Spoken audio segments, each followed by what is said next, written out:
Hello, আসসালামু আলাইকুম। আশা করি সবাই ভালো আছেন। সো আমাদের আজকে C211 কোর্সের প্রথম লেকচার। সো আমরা প্রথম লেকচারে কভার করব স্ট্রেস এবং স্ট্রেন রিলেটেড যে টপিকগুলো আছে সেগুলো। এই কোর্সের নাম হচ্ছে মেকানিক্স অফ সলিড ওয়ান। এটা হচ্ছে ইঞ্জিনিয়ারিং মেকানিক্সের একটা অ্যাডভান্স ভার্সন। সো এটাও ওয়ান কাইন্ড অফ একটা বেসিক কোর্স। সো এই কোর্সে আমাদের অবশ্যই প্রতিটা টপিক খুবই গুরুত্বপূর্ণ, যেটা আমাদের পরবর্তী সেমিস্টারে অন্যান্য টপিক বুঝতে সহায়তা করবে। সো আমাদের প্রথম টপিক স্ট্রেস। স্ট্রেস মানে কি? আমরা যে প্রেশার বা চাপ, যেটা ক্লাস 9-10 ফিজিক্সে পড়ে এসেছি, সেটা হচ্ছে গেল প্রেশার, এখানে স্ট্রেস হিসেবে বলা হচ্ছে। তো সেই স্ট্রেসটাকে এখানে সিগমা দ্বারা প্রকাশ করা হয়। আমরা যেরকম চাপটাকে পি দ্বারা প্রকাশ করতাম, ফরেন কান্ট্রি বইগুলোতে চাপটাকে সিগমা দ্বারা প্রকাশ করে, পি দ্বারা প্রকাশ করে না। আর এখানে ফোর্সকে তারা এফ অথবা পি দ্বারা প্রকাশ করে, এফ অথবা পি দ্বারা প্রকাশ করে। তার মানে আমরা ফোর্সকে পি দ্বারা প্রকাশ করতে পারি, এফ দ্বারা প্রকাশ করতে পারি। সো স্ট্রেসটা আসলে কি, এখানে আমরা একটা ছবির মধ্যে দেখতে পাচ্ছি। তো এই বইটি আমি বিএলসিতে দিয়ে দিয়েছি। এই বইটি কেউ চাইলে গুগল থেকে সার্চ করে পেতে পারে। এই বইটি মোটামুটি ফ্রি বলা যেতে পারে। এটা হচ্ছে বিয়ারেন জনসনের মেকানিক্স অফ সলিড বই। তো এই বইতে খুবই সুন্দর সুন্দর ফিগার দিয়ে ব্যাপারগুলো বোঝানো আছে। তো সেগুলো একটা অংশ আমরা এখানে তুলে ধরেছি। তো কোনো একটা যদি ঘনবস্তুর মধ্যে দেখাচ্ছে, আমরা যদি একটা ফোর্স দিই, তো দেখা যাচ্ছে অবশ্যই ফোর্সটা কী হচ্ছে, সেই ঘনবস্তু লম্ব বরাবর। সো আমরা যে চাপ ব্যাপারটা পড়েছিলাম, চাপ ছিল কোনো একটা বস্তুর উপরে যদি লম্বভাবে কোনো একটা বল প্রয়োগ করা হয়, তার একক ক্ষেত্রফলের উপরে যে পরিমাণ বল অনুভূত হয় তাকে আমরা বলতেছি স্ট্রেস।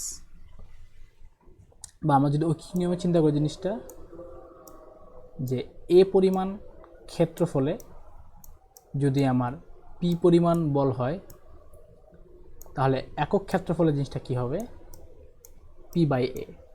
সো এই পি বাই এ, এই রেশিওটাই হচ্ছে স্ট্রেস।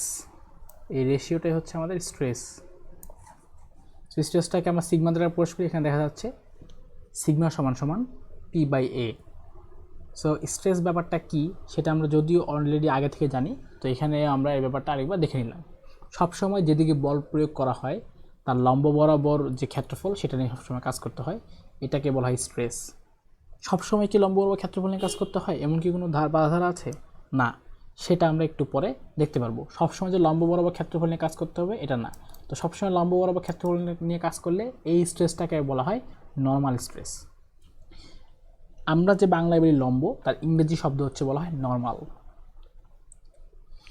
এখন আমরা দেখি স্ট্রেস বা চাপের একক। সো আমরা অলরেডি চাপের একক সম্পর্কে অনেকেই পরিচিত, যে চাপের একক প্যাসকেল। তো সেটা এখানে আবার দেখানো হচ্ছে, চাপ বাই স্ট্রেস, স্ট্রেসের একক প্যাসকেল।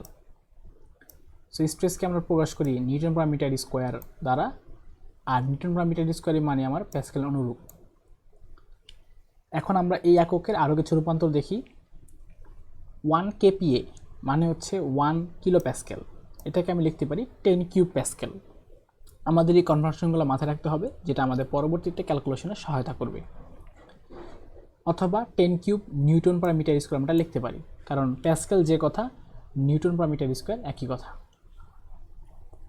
এরপরে আসি আমরা 1 MPa ব্যাপারটা কি।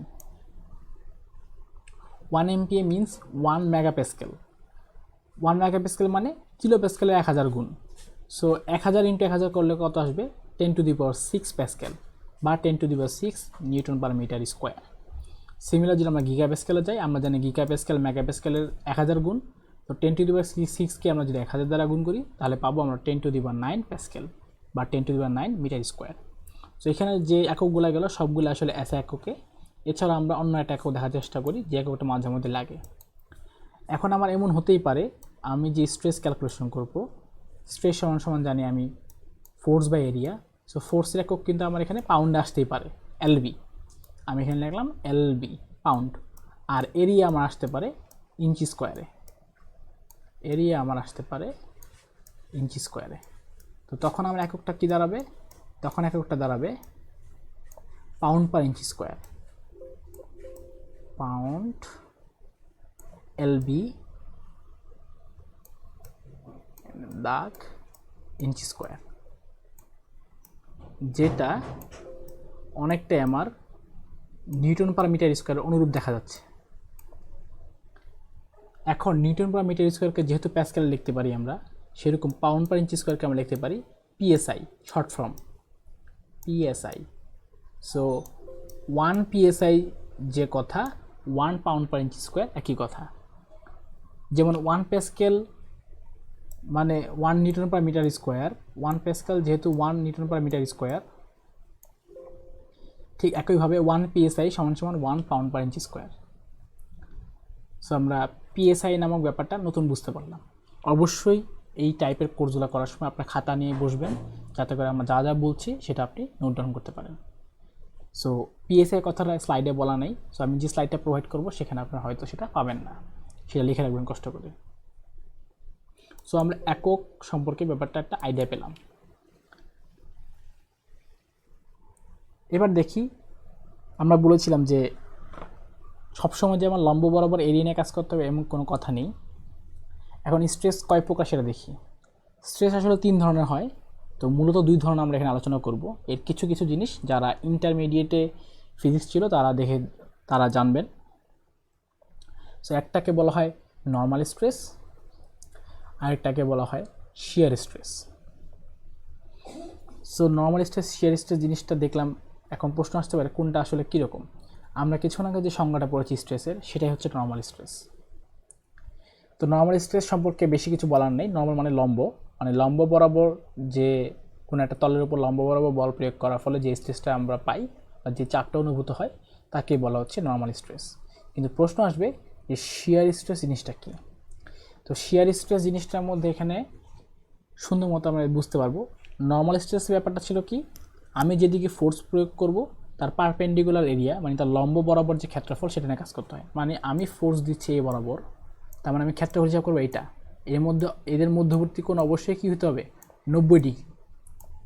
সো 90 ডিগ্রি কোণ থাকবে বল এবং ক্ষেত্রফলের মাঝখানে, তাইলে সেটা হবে আমার নর্মাল স্ট্রেস। কিন্তু যদি এমন হইতো, আমি একটু কালারটা চেঞ্জ করি, যদি এমন হতো যে আমি যেদিক ফোর্স দিচ্ছি আর ক্ষেত্রফলটা তার সমান্তরাল মানে এদের মধ্যবর্তী কোণ 0 ডিগ্রি, তাহলে সেই ফোর্সটাকে আমরা ডাকবো শিয়ার স্ট্রেস নামে।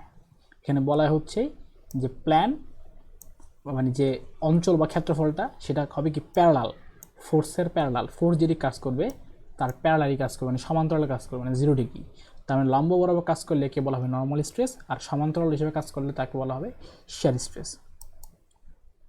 নর্মাল স্ট্রেসের আরেকটা নাম তাকে বলা হয় বিয়ারিং স্ট্রেস, সেটা একটু পরে আমরা দেখতে পারবো।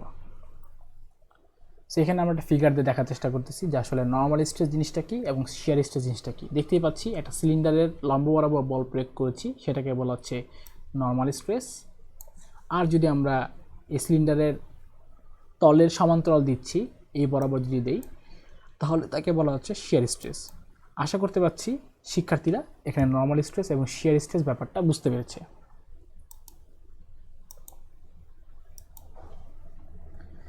স্ট্রেস 2 প্রকার সেটা আমরা শিখে ফেললাম। এখন আমরা দেখব যে শিয়ার স্ট্রেসের আবার কিছু প্রকারভেদ আছে। এর মধ্যে কিছু বলা হয় সিঙ্গেল শিয়ার, কিছু বলা হয় ডাবল শিয়ার। তো সিঙ্গেল শিয়ার জিনিসটা কি এবং ডাবল শিয়ার জিনিসটা কি সেটা আমরা দেখব এখন। তো এখানে একটা দেখাচ্ছে একটা বোল্ট।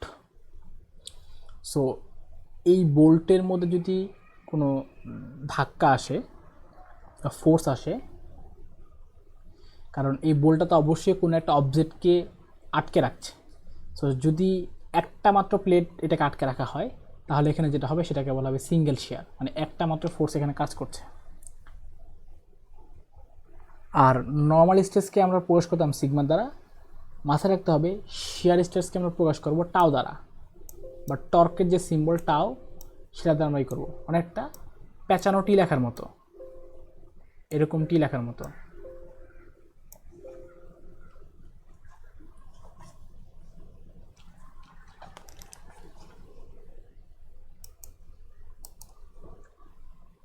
সো টর্ক যে সিম্বল সমান সমান এখানেও আমার যে ফোর্স পি পাচ্ছি, পি বাই এ। এখন প্রশ্ন আসতে পারে আমি কোন এরিয়া দিব। কিছুক্ষণ আগে আমরা বলেছি যে আমার যেদিকে ফোর্স দিব তার প্যারালাল যে এরিয়া বা তার সমান্তরাল যে ক্ষেত্রফলটা তার ভাগফলই হচ্ছে শিয়ার স্ট্রেস। সো আমি একটা অ্যারোতে দেখাচ্ছি যে আমি যদি ওই দিকে তাকাইলে যে বৃত্তাকার এরিয়াটা দেখতাম সেই এরিয়াটা আমার নিয়ে কাজ করতে হবে।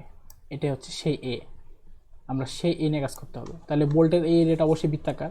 সো আমরা এখানে পাই আর স্কোয়ার ইউজ করলেই আমাদের হয়ে যাবে। আর আমরা দেখবো ডাবল শেয়ার। যদি আমার এরকম দুইটা প্লেট থাকতো,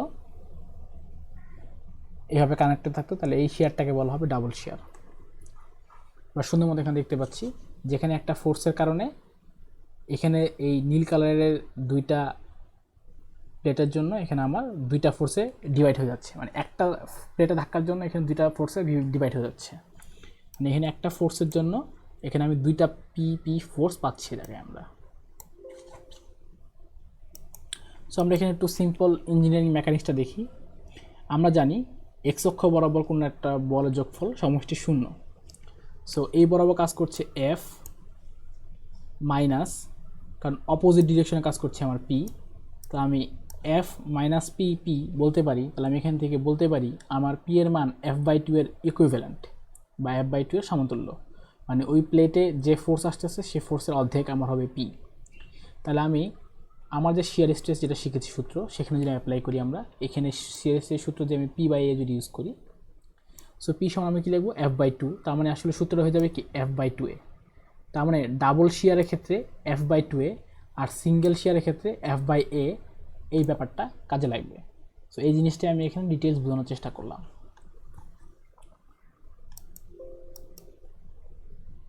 এখন আমরা দেখব বিয়ারিং স্ট্রেস জিনিসটা কি। বিয়ারিং স্ট্রেস জিনিসটা আমরা ফিগার দেখলে বুঝতে পারবো। সোজা হিসাব যদি বলি, আমার যে অঞ্চলটুকু সলিড বা যেটা মধ্যে কোনো হোল নাই, সে অঞ্চলে আসবে নর্মাল স্ট্রেস। আর হোলকৃত অঞ্চল যে এই অঞ্চলটা যেটার মধ্যে হোল করা বা গর্ত করা, কারণ এখানে আমার এই বোল্টটা লাগবে বা সংযুক্ত হবে, এই বোল্ট যেখানে টাচ হবে বা যেখানে কানেক্ট হবে, এখানে বলছেই যে আমার যে মেম্বার বা বোল্ট যেটা কানেক্ট হয়, এই যে বলছে বোল্ট পিন বা রিভেটস টাইপের কোনো একটা জিনিস যেটা কোনো একটা জায়গায় কানেক্ট হয়, তো ওই সারফেসটাকে বলা হয় বিয়ারিং সারফেস। আর ওই স্ট্রেসটাকে বলা হচ্ছে বিয়ারিং স্ট্রেস। সো আমরা স্ট্রেস বলতে জানি P by force by area, P by A. এখানে স্ট্রেসের মধ্যে একটা ছোট করে বি লেখা হইলো যাতে করে যে কেউ বুঝতে পারে এটাকে বিয়ারিং স্ট্রেস বলছে। নর্মাল স্ট্রেসকে শুধুমাত্র আমরা সিগমা দ্বারা প্রকাশ করব, কিন্তু বিয়ারিং স্ট্রেসের মধ্যে আমরা ছোট করে একটা বি লিখবো, একটা সাবস্ক্রিপ্ট দিব বি। সো এখানেও সেম সূত্র পি বাই এ, কিন্তু এখানে এ আসলে কোনটা শুধু আমরা দেখতে পাচ্ছি এ প্লেটের থিকনেস টি, এই প্লেটের থিকনেসটা হচ্ছে টি। আর এই যে এখানে যে হোলটা বা এখানে যে জায়গাটা করা হয়েছে বলটাকে কানেক্ট করার জন্য, তার ডায়া, কারণ এটা বৃত্তাকার অঞ্চল, তার ডায়া বা তার ব্যাস হচ্ছে ডি। সো আমি যদি সেই থিকনেস টি এবং ডি গুণ দিই, বা এখানে শুধু দেখতে পাচ্ছি জিনিসটা বলতেছে যেখানে লাইন বাই ডটেড লাইন দিয়ে দেখানো হচ্ছে যে আসলে এই বরাবর জিনিসটা কাজ করতো, মানে এই ডি বরাবর জিনিসটা কাজ করতেছে। সো টি আর সে লম্বায় হচ্ছে ডি, তাহলে টি ইন্টু ডি, এখানে একটা আয়তক্ষেত্র হচ্ছে, মানে এই অঞ্চলটার মধ্যে আমার সম্পূর্ণ কানেক্ট হচ্ছে। তার মানে এখানে আমার ক্ষেত্রফল আসবে থিকনেস, ওই প্লেটের থিকনেস টি ইন্টু ওই প্লেটের মধ্যে যে জায়গাটুকু কাটা হয়েছে ডি এর গুণফলের সমান। তাহলে পি বাই টিডি এটা আমরা বলতে পারি। সো আমরা আশা করি এখান থেকে আমরা বিয়ারিং স্ট্রেস ব্যাপারটা বুঝে গেলাম। সো আমরা আজকে পুরো স্ট্রেস শিখলাম 3 রকমের: normal stress, shear stress. Normal স্ট্রেসের মধ্যে বিয়ারিং স্ট্রেস শিখলাম, আবার শিয়ার স্ট্রেসের মধ্যে শিখলাম আমরা সিঙ্গেল শিয়ার কি এবং ডাবল শিয়ার জিনিসটা আসলে কি। সো আজকে এবং থাকলো, সবসময় একটাই কথা বলতে চাই, স্টে সেফ, স্টে অ্যাওয়ার। ধন্যবাদ।